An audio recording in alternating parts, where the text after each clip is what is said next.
Donc nous sommes en surplomb sur le vignoble de Tavel.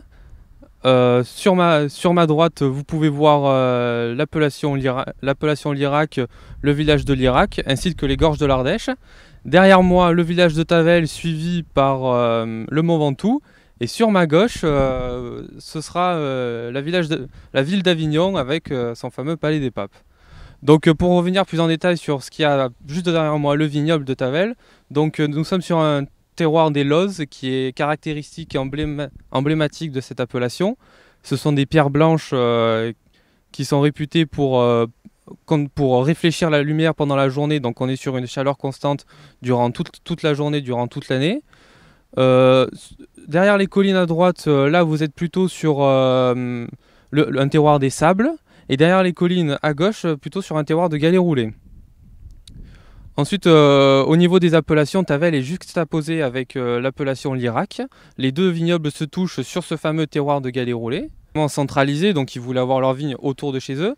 Et ensuite, avec l'appellation Tavel qui s'est développée, qui a produit par sa qualité, donc du coup qui a augmenté ses marchés. Donc le vignoble tavellois s'est développé sur les flancs des collines, qu'on peut voir à droite et à gauche.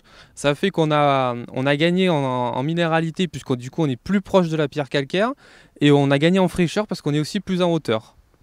Et à cette époque, c'était très recherché, puisque pour certaines années qui étaient très pluvieuses, du coup on avait moins de problèmes au niveau des raisins, au niveau des maladies. C'était un avantage tant en termes de quantité que de qualité. Donc alors le domaine Lafond sur l'appellation de Tavel, c'est 40 hectares.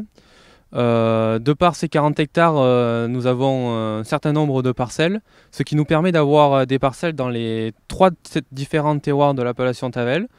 Majoritairement quand même sur les Vestides, puisque quand mon grand-père s'est lancé, c'était là qu'on avait toutes nos vignes.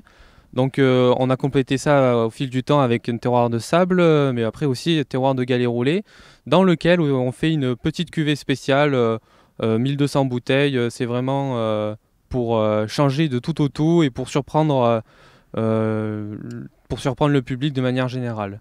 Donc le terroir des Lozes qui est derrière moi apporte la minéralité, la fraîcheur.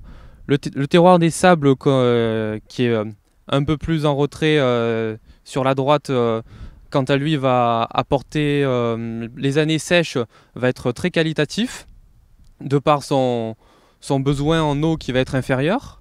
Et les années humides, on fait un travail supplémentaire au niveau des vignes avec des vendanges en verre pour vraiment essayer de canaliser tout ce jus pour en tirer la qualité maximale.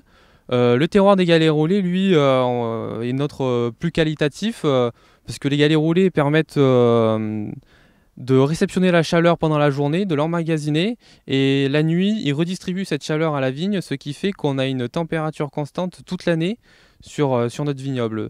Donc du coup, pour la maturité, pour que la vigne se développe bien, on est vraiment à une qualité exceptionnelle. C'est pourquoi qu'on a fait aussi notre cuvée sur ce vignoble-là.